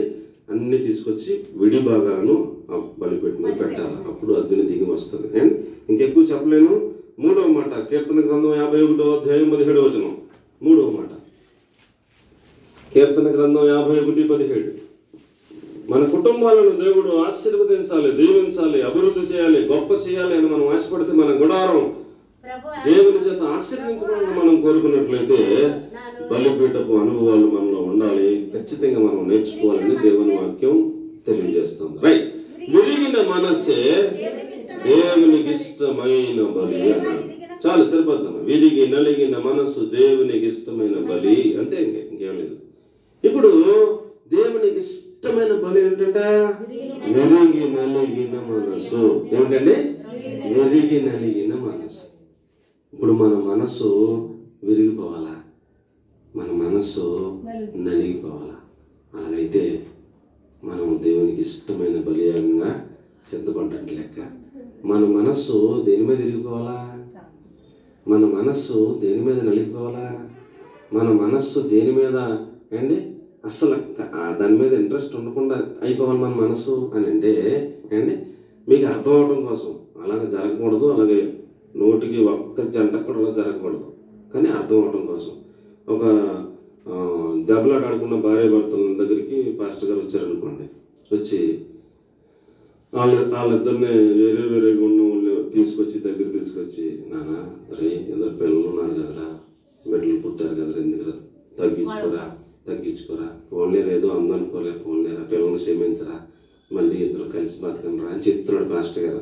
వాడు అంటాడు, నా వల్ల కాదండి పాస్టర్ గారు, మనసు విరిగిపోయిందండి అంటాడు. ఏమి విరిగిపోయిందండి? అడిగి మనసు విరిగిపోయిందంటాడు. ఈ పిల్లదానికి వెళ్ళి ఈ పిల్లకి చెప్తాడు, అమ్మా ఇద్దరు బిడ్డలు ఉన్నారు కదరా, అలాగ చేయకుండా తప్పమ్మా, పిల్లలు అనాథలు అయిపోతారు కదా తల్లి, అన్ని క్షమించమ్మా అని ఎన్ని మాటలు చెప్తాడు ఈ పిల్లకి. ఈ పిల్లట నా వల్ల కాదండి పాస్టర్ గారు, మనసు విరిగిపోయిందండి అంటే. ఇప్పుడు మనసు విరిగిపోయిందంటే మళ్ళీ ఇప్పుడు ఏమవుతున్నట్టు? అలా జరగకూడదు, అలాగ అది కరెక్ట్ కాదు, అలాగ జరగకూడదు 100%. కానీ ఏమన్నట్టు అర్థం? విరిగిపోతే ఇంకా దాని జోలికి వెళ్ళరు అన్నట్టు. అలా అర్థం చేసుకుంటాను ఒత్తిడి అలా. ఇప్పుడు మనకి దేని మీద మనసు విరిగిపోవాలా? లోకం మీద మనసు విరిగిపోవాలి, లోక ఆచారాల మీద మనసు విరిగిపోవాలి, లోక సంప్రదాయాల మీద మనసు విరిగిపోవాలి, లోక ఆకర్షణ మీద మనసు విరిగిపోవాలి, ఆభరణాల మీద మనసు విరిగిపోవాలి. ఏమండి? దేవుని వాక్యం ఏం చెప్తుంది? దైవ భక్తి గల స్త్రీలకు, అనగా అక్కడ పురుషులను కూడా పెట్టాలి రూల్ ప్రకారం. స్త్రీలకు అన్నట్టు వాడాడు అక్కడ పదం, కానీ ఇద్దరికి కలిపి. ఏమండి? దైవ భక్తి గల స్త్రీలకు తగినట్లుగా ఏం చేయాలంటే తగుమాత్రపు వస్త్రములు అన్నాడు. ఖరీదైన వస్త్రాలు చూడగానే మరి నీకు ఆశ కలుగుతుంది. నీకు బలిపెట్టినది రాలేదు కదా, వచ్చారా? రాలేదు కదా. ఖరీదైన వస్త్రాలు వేసుకుంటే నీకు అసలు బలిపెట్టపు అనుభవాలకే నువ్వు రాలేదు. నీకు ఆభరణాలు అంటే ఎంతో పిచ్చి, నీకు ఆశలు పోలేదు ఆభరణాలు. ఏంటి? ఇంకా నీకు బలిపెట్టపు అనుభవాలు రాలేదు. ఇంకా ఏమి రాలేదు? అసలు నీ మనసు ఇరిగిపోలేదు. లోక ఆచారాల మీద నీకు ఇంట్రెస్ట్ ఉంది, లోక సంప్రదాయాల మీద నీకు ఇంట్రెస్ట్ ఉంది. ఏమండి? మరి ఇలా చేయాలంట కదండి, మరి ఇలా చెప్పారు కదండి, పక్కలు చెప్పారు కదండి, ఇలా చేయాలంట కదండి. బైబిల్ ఏం చెప్పింది నాన్న? అది కదా కావాలి మనకి. బైబిల్ ఏం చెప్పింది? ఏ సందర్భమైనా యేసు నామములో ప్రార్థన చేసుకో, పరిశుద్ధం అవుతుంది, అంతే బైబిల్ చెప్పింది. మరి నువ్వు ఏ సందర్భంగా ఆ సందర్భమే అన్ని లోకాచారాలు పెడుతున్నావు, లోక సంప్రదాయాలు పెడుతున్నావు. అసలు నీకు ఇంట్రెస్ట్ చచ్చిపోలేదు. మరి నువ్వు ఇంకా బలిపేట అనుభవంలోకి వెళ్ళవచ్చావు. గుర్తుంది, చర్చికి వెళ్తాం వస్తాం అంతే, ఏమీ లేదు. మా వివాహం ఆషాఢ మాసంలో 15వ తారీఖు అమావాస్య రోజున చేశారు. ఎవడో చేసుకోడంట, నేను చేసుకున్నాం. ఇంకో పాస్టర్ గారు అబ్బాపురంలో ఉంటాడు, ఆ పాస్టర్ గారు కూడా అదే రోజు చేసుకున్నాడంట, ఎప్పుడు 30 ఏళ్ళ క్రితం. వాళ్ళకి చక్కగా 3 బిడ్డలు ఇచ్చాడు దేవుడు. ఏ క్లాస్గా చదువుకుంటున్నారు? క్రిస్టియన్ అనే సర్టిఫికేట్తో చదువుకుంటున్నాను. నా పిల్లలు క్రిస్టియన్ అనే సర్టిఫికేట్లో ఉంది, నా పిల్లలకు కూడా క్రిస్టియన్ అనే సర్టిఫికేట్లో పెట్టి చదివించుకుంటున్నాను. బంగారు చదువుకుంటున్నారు. ఏమైపోయింది? ఏమవుదో? యేసు ప్రభు నామములో ప్రార్థన చేస్తే పరిశుద్ధం అయిపోతుంది. దేవునికి స్తోత్రం. మరి మనకి ఇంకా ఇంట్రెస్ట్ చచ్చిపోతాం లేదు. లోక ఆచారాల మీద ఇంట్రెస్ట్, లోక సాంప్రదాయాల మీద ఇంట్రెస్ట్, అన్నీ కావాలి మనకి. మనకి మనసు ఎలా ఇరిగిపోయింది? మనకి ఇరిగిందా? దేవుని మీద మనసు కలగాలి, దైవ కార్యక్రమాల మీద మనసు కలగాలి, దేవుని మీద మనసు పెరగాలి, ప్రేమ పెరగాలి, లోకం మీద మనసు పెరగాలి. అర్థమైతే చప్పట్లు కొట్టిస్తాం. చెప్పలేదు అండి. బలిపీఠపు అనుభవాల్లోకి మనం వస్తే లోకంలో బోలని చెప్తారు, ఆచారాలు చెప్తారు, సాంప్రదాయాలు చెప్తారు, బోలని చెప్తారు. మరి గృహప్రవేశం కదండి, మరి పాలు మరి పొంగించకపోతే మరి అని చెప్తుంటారు. ఏమి లేదు బాబు, యేసు ప్రభు నామములో ప్రార్థన చేస్తే చాలు, పాలు లేదు, నీళ్ళు లేదు, ఏమి లేదు అసలు. బైబిల్ నడిపింపులోకి వచ్చేది మనం. అది తలకాయ యేసు ప్రభు ఉంటే యేసు ప్రభు నడిపింపు అవుతుంది, ఇక లోక నడిపింపు అవదా? నీకు అసలు తలకాయ కటింగ్ అవ్వాలా? అసలు బలిపీఠం దగ్గరికి రాలా. ఇంకా నీకు నడిపింపంతా లోక నడిపింపే. మరి ఇంకా నీకు సమర్పణ అర్పణ ఏమి ఇచ్చావు? ఏమి లేదు. కాబట్టి ఏటి ఇష్టమైన దేవునికి బలి ఏంటి? బలి అర్పణ. దేవునికి ఇష్టమైన బలి అర్పణ ఏంటి? వెలిగి నలిగిన మనస్సు దేవునికి ఇష్టమైన బలి అన్నాడు. దేవునికి స్తోత్రం కలుగును. హల్లెలూయా. కాబట్టి ప్రియులారా, కొంతమంది మనస్సు అహంకారమైన మనసు అంటారు. ఏం మనసు అంట? అహంకారమైన మనసు అంట. సామెతలు 16:18 మీరు చూసుకోండి, ఇప్పుడు చదవట్లేదు. కొంతమంది ఎలా ఉంటారంట? ప్రాకారము లేని పురములాగా ఉంటారంట. ఎలా ఉంటారంటే ప్రాకారము లేని పురములాగా ఉంటారంట. 25వ అధ్యాయం సామెతలు 28. ఇది మాత్రం చదవండి. 28. ప్రాకారము లేని పురములాగా ఉంటారంట కొంతమంది. ఇప్పుడు అనవైపు చూడండి. ఇప్పుడు ఒక పురం ఉందంటే, ఒక పేట ఉంది. ఆ పేటకి ప్రాకారం లేదనుకోండి. ఒక ఊరు ఉంది, ఆ ఊరికి ప్రాకారం లేదనుకోండి. అంటే ప్రహారీ గోడ. ఒక ఇల్లు అనుకోండి, కొన్ని ఇంటికి ప్రహారీ గోడ లేదనుకోండి. ఎవడు పడితే ఆడు ఎప్పుడు పడితే అప్పుడు రావచ్చు కదా. మనం పడుకుంటాం, అర్ధరాత్రినే ఎవడని రావచ్చు. ఒక ప్రహారీ గోడ ఉండదు, ఒక గేట్ ఉండదు. ఒక ఊరు అనుకుంటే ఆ గేట్ ఉంటే, ప్రహారీ ఉంటే అక్కడ సైన్ ఎవరు ఉంటారుగా కాపలా. వాళ్ళు ఉంటే ఎవడన్నా వస్తాడా? ఎవడు రాడు. భయం ఉంటుంది.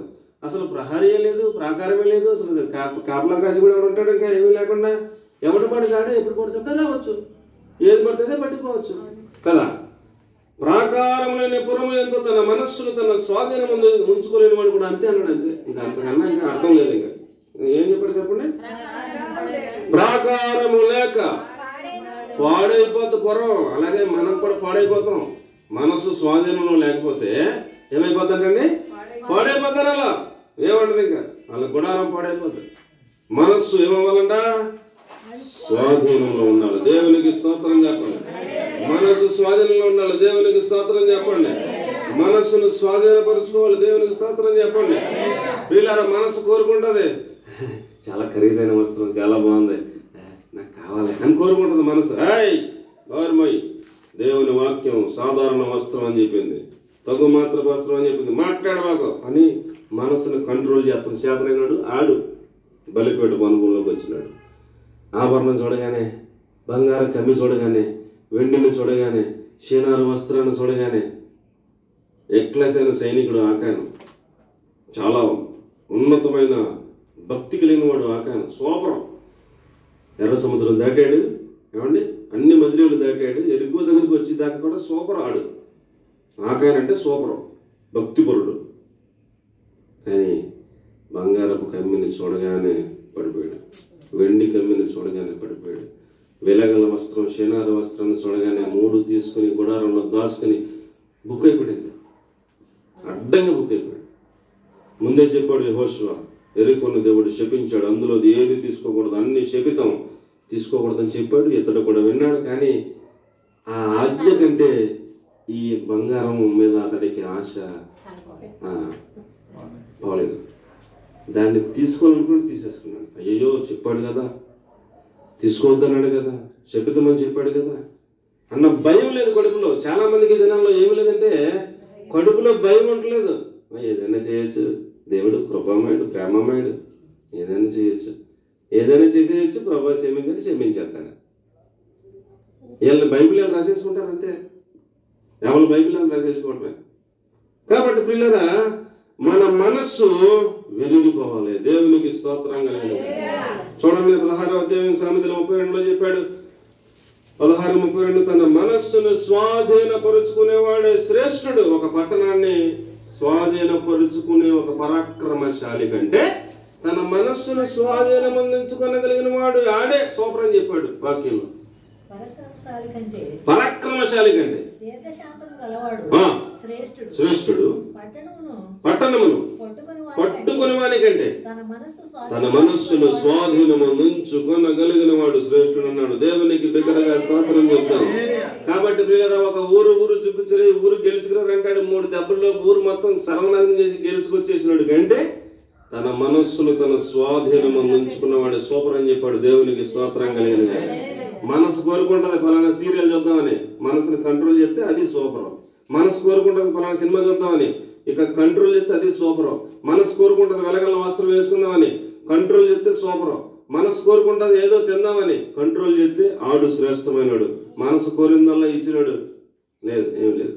ఆడికి కానీ ప్రాకారమైన పురము పాడైపోయినట్టుగా పాడైపోతారు అంతే, ఏమీ లేదు. కాబట్టి మనం మన గుడారం ఆశీర్వదించబడాలంటే మన మనసు ఏమవ్వాలంట చెప్పండి, మన మనస్సు మన స్వాధీనం ఉంచుకోవడం నేర్చుకోవాలి. అది ₹1,00,00,000. దేవునికి స్తోత్రం. హల్లెలూయా. కాబట్టి పిల్లల మన మనసు ఏది కోరితే అది చేయడం కాకుండా దాన్ని కంట్రోల్ చేసుకోవడం నేర్చుకోవాలని ప్రభు పేరట మీకు నేను మనవి చేస్తా ఉన్నాను. చూడండి, ప్రసంగిలో జ్ఞానం కలిగిన సొలొమోను చెప్తాడు, అసలు ఒక వ్యక్తికి సాతానుగాడు ఏం చేస్తాడంటే ఒక ఆశ చూపిస్తాడంట. ఆ ఆశ మనస్సు అడియాసలు తిరిగి లాగుతాడంట. మనసు ముందు ఏం చేస్తాడు, ఆశ చూపిస్తాడు, అడియాసలు కలిగి తిరుగుతూ ఉంటుందంట. అలాగ తిరిగి తిరిగి తిరిగి పడేస్తాడంట. ముందు మనసుకి ఒకటి చూపిస్తాడు, అది చూపించిన తర్వాత మనం కంట్రోల్ చేసుకోలేకపోతే మనం పడేస్తాడు అంతే. ఇందులో ఇంకా పెద్ద థియరీ ఏమి లేదు. చూడండి మాట చదవండి. ప్రసంగి 5 మనస్సు అడియాసలు కలిగి తిరుగులాడుట కంటే ఎదుటి ఉన్న దానిని దొరికిందా అది మేలు.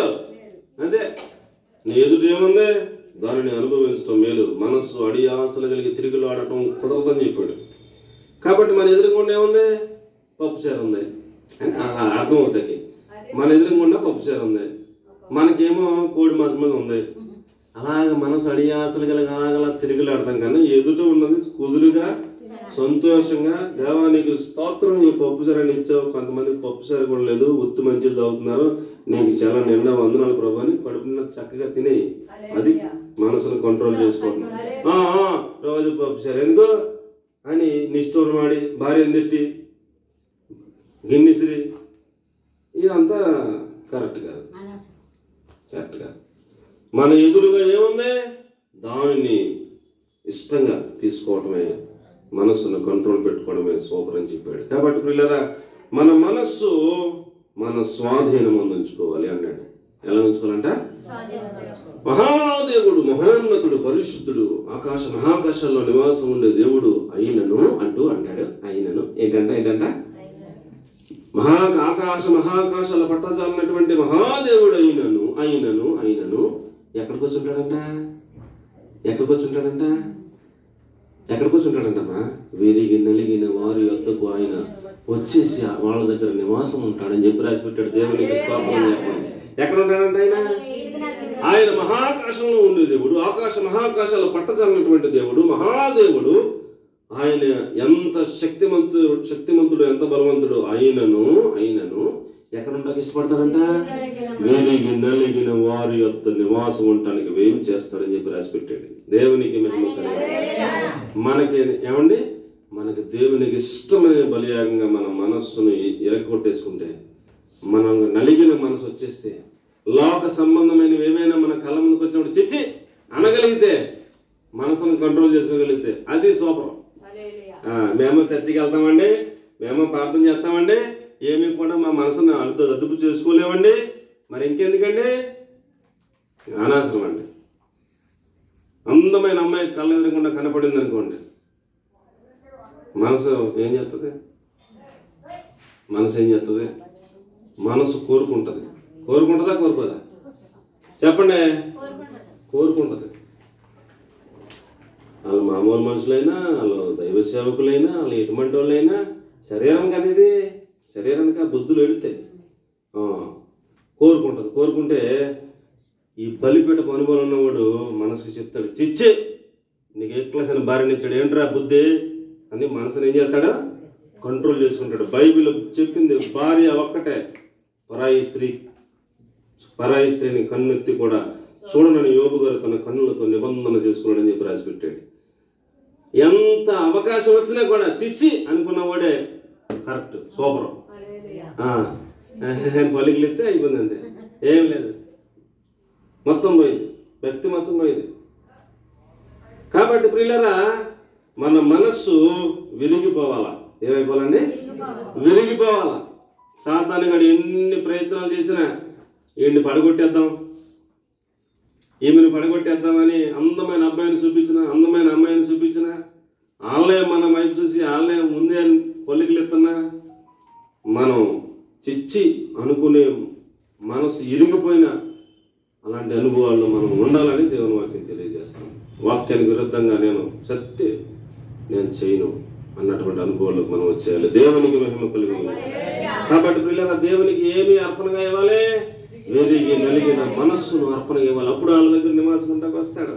ఇంకా మనం ముందుకెళ్తే పిల్లల ఫిలిప్పీ పత్రిక 4:18 ఒక పాస్టర్ గారు అపోస్తలుడైన పౌలు గారు ఉన్నాడు. ఆయన అనేక సంఘాలను స్థాపించాడు. ఆ సంఘాలకు తిరుగుతూ ఉంటాడు. కానీ ఫిలిప్పీ సంఘస్థులు మాత్రం మా అయ్యగారికి ఏమేమి కావాలి, ఏమేమి అక్కర్లు ఉన్నాయి, ఏమేమి ఆయనకి మనం ఫిలిప్పీ పత్రిక 4:18 ఏమేమి మనం ఇవ్వగలం అని ఒక కుర్రాన్ని ఎంక్వైరీ పెట్టారంట. ఎఫ్రాన్ని పెట్టి, అరే అయ్యగారికి ఏం కావాలో కనుక్కోరా అంటే ఆడు జాగ్రత్తగా ఆయన్ని అబ్జర్వేషన్ చేసి, అరే అయ్యగారికి పలానా లేవురా కావాలరా అని ఆయన ఎవరిని అడగడం. ఆయన ఉన్న సంపన్న స్థితిలో ఉండే ఎరుగుదును, లేమిలో ఉండే ఎరుగుదును, ఆకలి తప్పులు ఎరుగుదును, అన్ని ఎరుగుదును అంటాడు. ఎవరిని అడగడు ఏమేను. కానీ ఈ ఎఫ్రాన్ని మధ్యలో పెట్టి అన్ని ఎంక్వైరీ చేయరా, ఏమి లేవో తెలుసుకురంటే ఆయన చెప్తుంటే ఈ ఫిలిప్పీ సంగతులు అన్ని సమకూర్చేస్తున్నారు. ఎఫ్రాకి ఇస్తే ఎఫ్రా పట్టుకెళ్ళి అపోస్తలుడైన పౌలు గారికి ఇచ్చేస్తుంటే ఆయన వస్తువులన్నీ చూసి తీసుకుని ఆయన అన్న మాట, ఇది నాకు సమస్తమును సమృద్ధిగా కలిగి ఉన్నాయి. మీరు పంపిన వస్తువులు ఎఫ్రోదితు వలన పుచ్చుకుని ఏమీ తక్కువ లేకుండా ఉన్నాను. అవి మనోహరమైన సువాసనయు దేవునికి ప్రీతికరమైన యాగముగా ఉన్నాయి అన్నాడు. దేవునికి స్తోత్రం చెప్పండి. అది ఒక యాగముగా అర్పణగా వర్ణించాడు పౌలు గారు. కాబట్టి ప్రియులరా, దశలోనికి వెళ్తాడు అపోస్తలుడైన పౌలు గారు, ఎఫెసీకి వెళ్తాడు, ఫిలిప్పీకి వెళ్తాడు. ఏమండి ఇంకా అలాగా పత్రికలు ఉన్నాయి, ఎన్ని సంఘాలు ఉన్నాయి, అన్ని సంఘాలకు వెళ్తాడు. మిగతా సంఘాలు వాక్యం వినేసి హల్లెలూయా స్తోత్రం అనుకుంటారు. కానీ పాస్టర్ గారికి ఏమన్నా అవసరమా ఎవడు పట్టించుకోడు. ఫిలిప్పీ సంఘములు మాత్రం ఏం చేస్తున్నారు? అయ్యగారికి ఏం కావాలి, ఏం అవసరం ఉంది, ఏం కావాలి అన్ని ఎంక్వైరీ చేస్తారు. కావాల్సినవన్నీ ఆయన అడగకుండా పట్టుకెళ్ళి ఒకరికి అప్పచెప్తారు. ఆయన పట్టుకెళ్ళి ఇచ్చేస్తుంటాడు. ఆయన చెప్తున్నమాట, ఇది మనోహరమైన సువాసన దేవునికి ఇష్టమైన యాగముగా ఉన్నది అన్నాడు.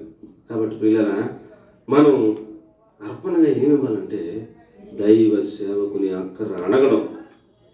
సత్య మౌనంగా ఉంటాడంతే, మంచిల దాకా బతుకుతాడంతే దైవ సేవకుడు, అడగడం. కానీ దైవ సేవకుని అక్కరను ఎరిగి మనం అడగకుండా పట్టుకెళ్ళి ఇవ్వటం చేతనైతే అది మనోహరమైన సువాసన, అది అర్పణ అని చెప్పాడు. దేవునికి స్తోత్రం హల్లెలూయా. కాబట్టి ప్రియారా, మీటింగ్స్ పెడుతున్నారా? మీటింగ్స్లో దైవ సేవకులు పిలుస్తారు. దైవ సేవకులకి కానుకలు ఇవ్వాలేమో, లేకపోతే మీటింగ్స్కి భోజనాలు పెట్టాలేమో, ఎవరికైనా పరుగురు నుంచి వచ్చిన వాళ్ళకి మీటింగ్స్కి ఆ యొక్క పాంప్లెట్లు వేయించాలేమో, ఖర్చు ఉంటుందేమో. మీటింగ్స్కి ఫ్లెక్స్లు ఏదైనా ప్రింట్ చేయించి అక్కడెక్కడ తెలియటం కోసం పెడతారేమో. ఈ ఖర్చులకన్నిటికి ఆయన అడగడం, ఆయన చెప్పడం, అయ్యా అని మనమే ఏదో ఒకటి నిర్ణయించుకుని పట్టుకెళ్ళి ఇది నా వంతుగా దీన్ని పలానా దాంట్లో వాడండి అయ్యా అని దైవ సేవకుని అక్కర ఎరిగి, మీరు పంపిన వస్తువుల వలన నాకేమీ తక్కువ కాలేదంటాడు. అది విషయం. తక్కువ లేకుండా దేవుని రాజ్య విస్తరణ కొరకు, దేవుని రాజ్యం కొరకు, దేవుని పని కొరకు, అనేక ఆత్మ రక్షణ కొరకు, అనేకులను బలపరచడం కొరకు, దేవుని పని మీద మీరు ఏదైనా దైవ సేవకునికి అడగకుండా పట్టుకెళ్ళి ఉన్నది మనోహరమైన సువాసన, దేవునికి ఇష్టమైన యాగము అన్నాడు. ప్రీతికరమైన యాగం, ఇష్టమైన యాగము అన్నాడు. కాబట్టి ప్రియులరా, మనం గొప్పల కోసం ఇస్తారు చాలామంది. దేనికోసం ఇస్తారా? పాస్టర్ గారు చర్చిలో మరి పలానావిడి ఎంత ఇచ్చారు అని అంటే ఇంకొకళ్ళు లేచి నేను ఎంతో అంటారు, వాళ్ళెంత, వీళ్ళెంత. ఇక్కడ గొప్ప కోసం మనం ఎంతో పని పోయింది, మొత్తం పోయింది. అసలు పాస్టర్ గారు అడగకుండానే ఇక్కడ దేవుని కార్యం జరుగుతుంది. ఈ కార్యంలో దేవుని రాజ్య విస్తరణలో నేను భాగస్వామిని అవ్వాలి అనే ఒక తలంపు ఎవరికైతే వస్తుందో, అడగకుండా ఏదైనా ఒక పని ఎవరైతే చేస్తారో అది దేవునికి ఇష్టమైన యాగం. అర్థమైన వాళ్ళందరూ స్తోత్రం చేస్తారు. తర్వాత హెబ్రీ పత్రిక 13:16 5వ మాట. హెబ్రీ పత్రిక 13:16. ఎక్కువ నేను ఇందులో ఇంకా చాలా వివరణ ఉంటుంది, అంతా చెప్పలేకపోతున్నాను సమయాభావాన్ని బట్టి. ఇప్పటికే 12:45 అయిపోయింది, ఇంకా ఎక్కువ చెప్పలేను. మీరు అర్థం చేసుకోండి. మెయిన్ లైన్ చెప్తున్నాను కాబట్టి దాన్ని బట్టి మీరు అవగాహన చేసుకోండి, అర్థం చేసుకోండి, ధ్యానం చేయండి. అలాంటి అర్పణగా మనం మారితే మన కుటుంబాలు, మన గుడారాలు ఆశీర్వదించబడతాయని మీకు మనం చేస్తాను.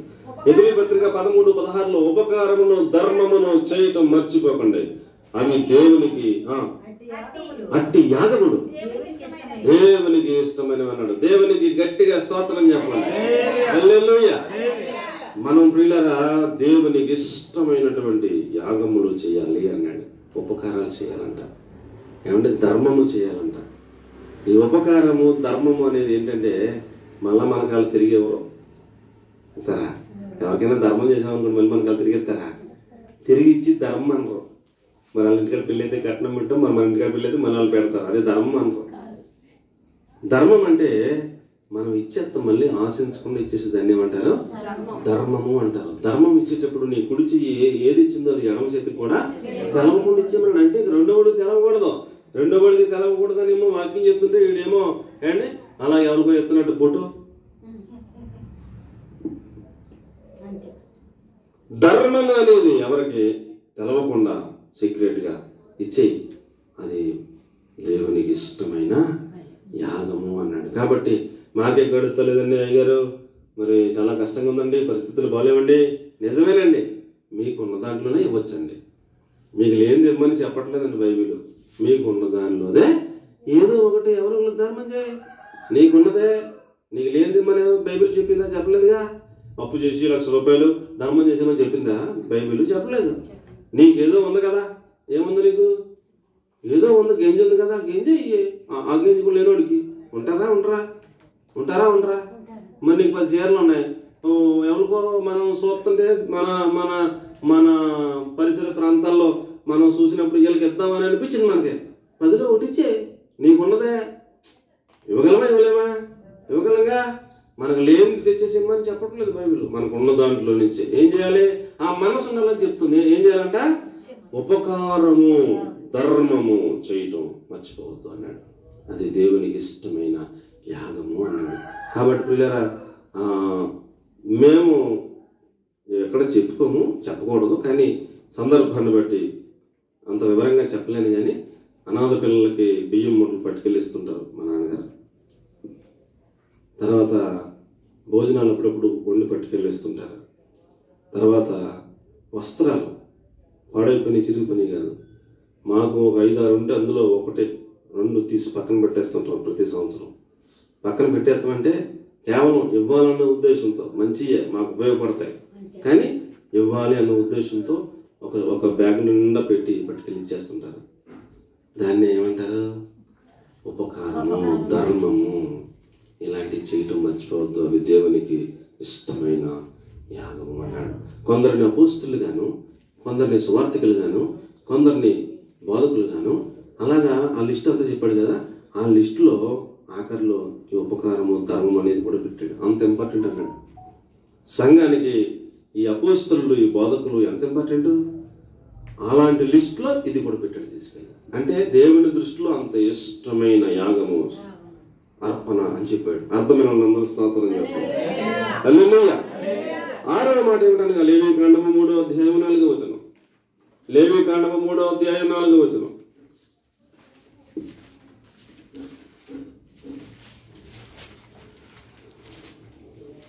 లేవీకాండము 3వ అధ్యాయము 4వ వచనం.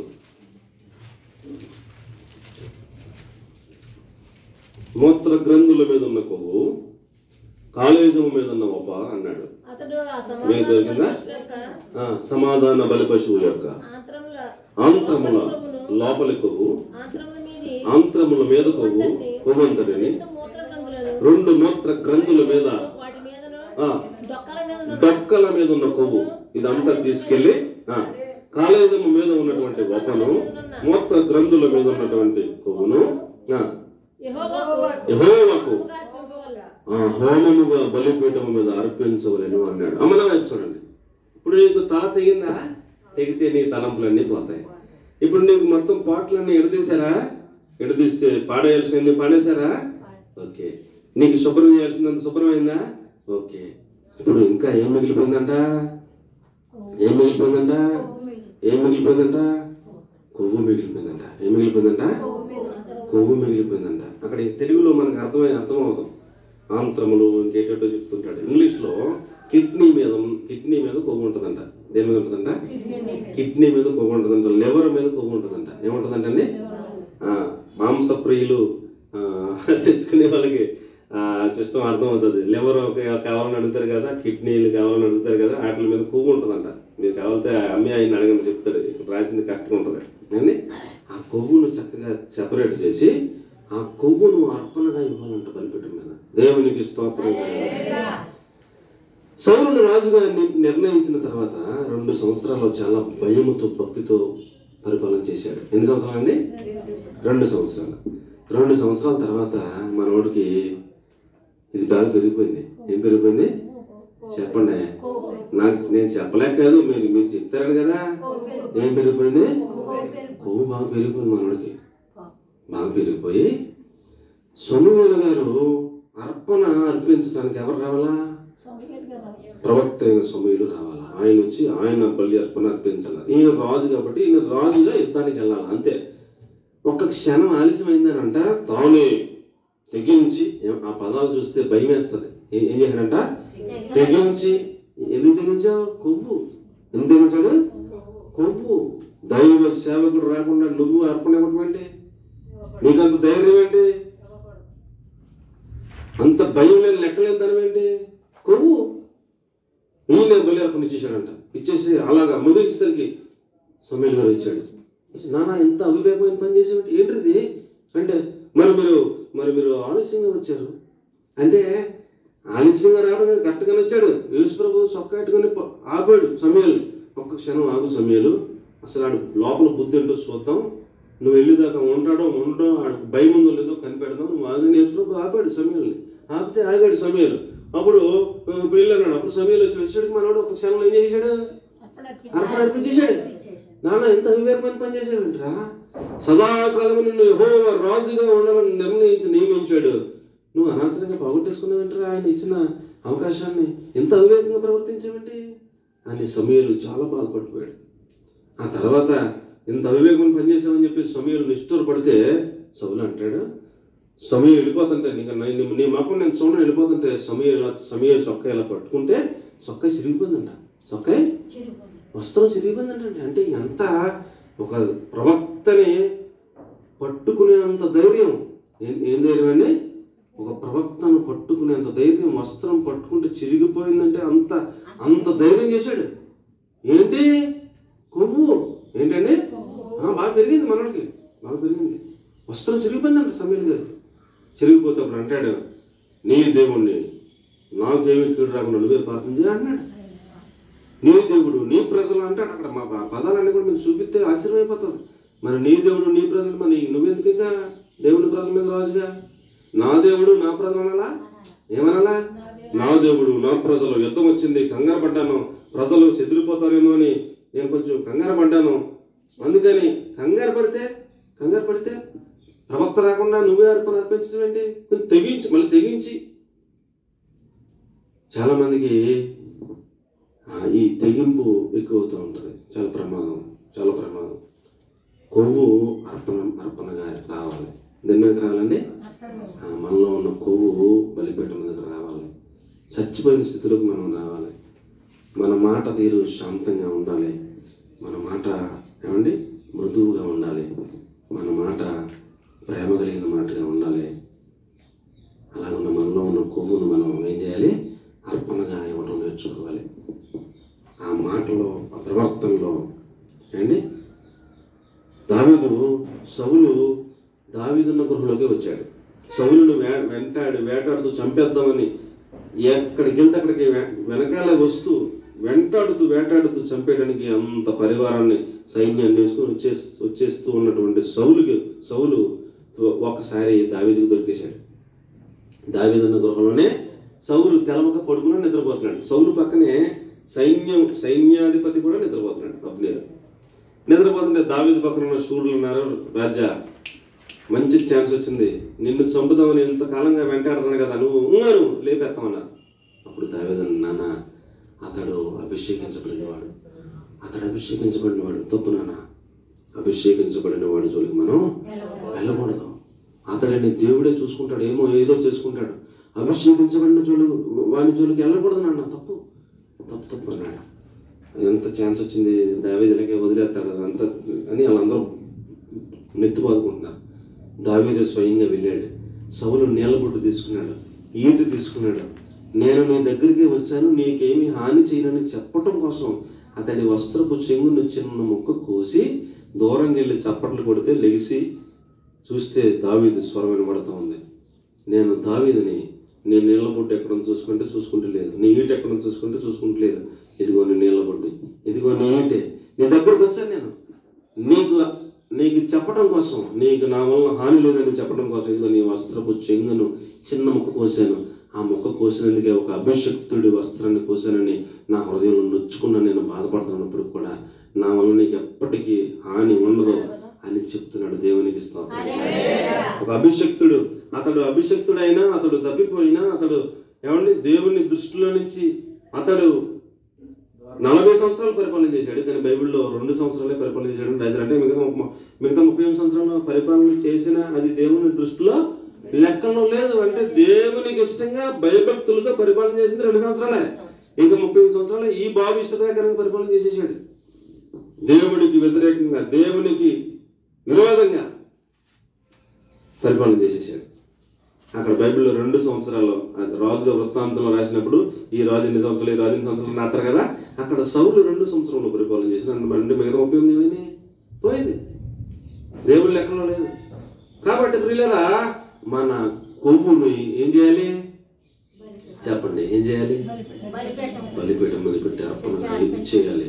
బలిపీఠం మీద అర్పణగా ఇచ్చేయాలి. కాబట్టి మనం అన్ని విషయాల్లో కొంతమందికి కళ్ళు కొవ్వు చేత మెరకలు అయిపోతాయంట. ఏమైపోతాయంట? కళ్ళు కొవ్వు చేత ఏమైపోతాయంటండి? కీర్తన 73:7 మీరు కావాలంటే చూసుకోండి. వారి కన్నులో కొవ్వు చేత మెరకలు ఏమేమి అంటాడు. అంటే వాళ్ళు ఒక్కొక్కరు ఇలా చూడండి అమ్మ, ఒక్కొక్కరు వాళ్ళ సూత్రమే అలా ఉంటది. దేవునికి స్తోత్రం. వాళ్ళ సూత్రమే అలా ఉంటది అనమాట. అవతలోడికి అమ్మ బాబోయ్ ఇలా సూత్రమేంటి అనిపిస్తుంది అనమాట. వాళ్ళ సూపులోనే కొవ్వు ఉంటుంది. నిజం ఏమండి?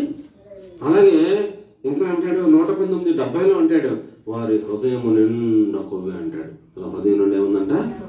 హృదయము నిండిన దాన్ని బట్టి నోరు మాట్లాడను. అంతే కదా? వాళ్ళ మాటలు అన్ని మనం వింటూ ఉంటే వాళ్ళ మాటల్లో ఏముంటుందంట?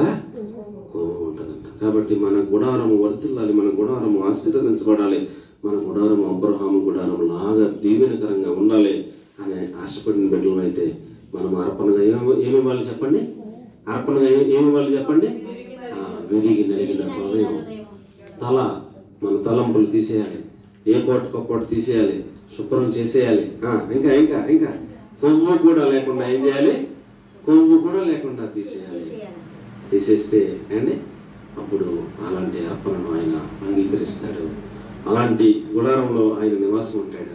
అలాంటి బలిపీఠపు అనుభవాలు కూడా మనం నడిపించబడినప్పుడు అలాంటి వారిని, అలాంటి గుడారాన్ని దేవుడు అబ్రహామును ఆశీర్వదిస్తాడు. దేవునికి స్తోత్రం కలిగిన ఆఖరి మాట ఏమిటనగా ప్రియులారా, మనందరం కూడా వాక్యమే సుప్రీం, వాక్యమే మనకి ఆధారం, వాక్యమే మనకి ప్రామాణికం. ఇంకా ఏది మనకి ప్రామాణికం కాదు. మనందరం కూడా ప్రేమ కలిగి నడుచుకోవాలన్నాడు. ఎలా నడుచుకోవాలంట? ప్రేమ కలిగి నడుచుకోండి అన్నాడు. అది నేర్చుకుందాం అండి. చూడండి అన్నమాట. ఎఫ్సీ పత్రిక 5:2 యేసుక్రీస్తు ప్రభువు వారు సంఘమును ప్రేమించి ఆ సంఘము కోసం తను తానే అర్పణముగాను బలిగాను సమర్పణ చేసేసుకున్నాడు అన్నాడు.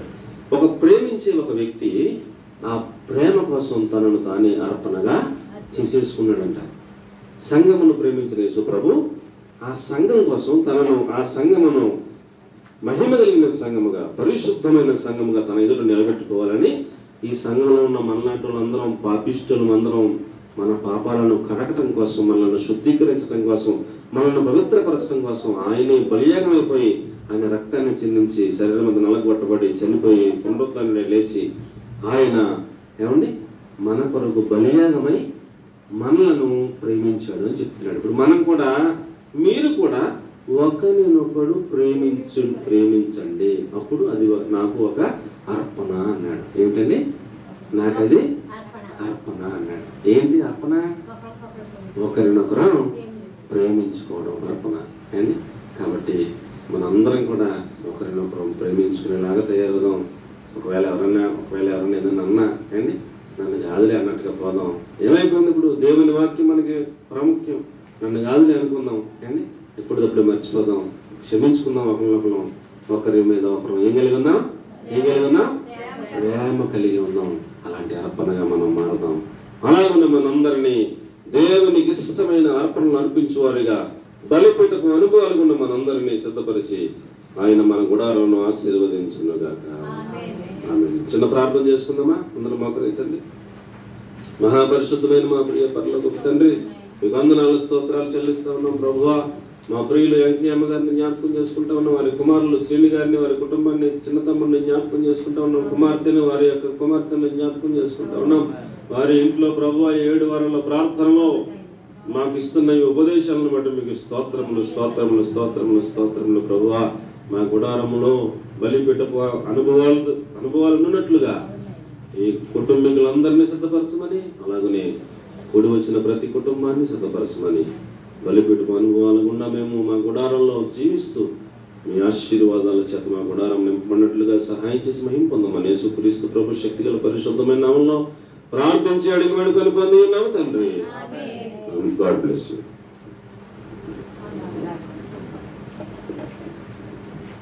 ఆహారం తీసుకొచ్చాను సేమ్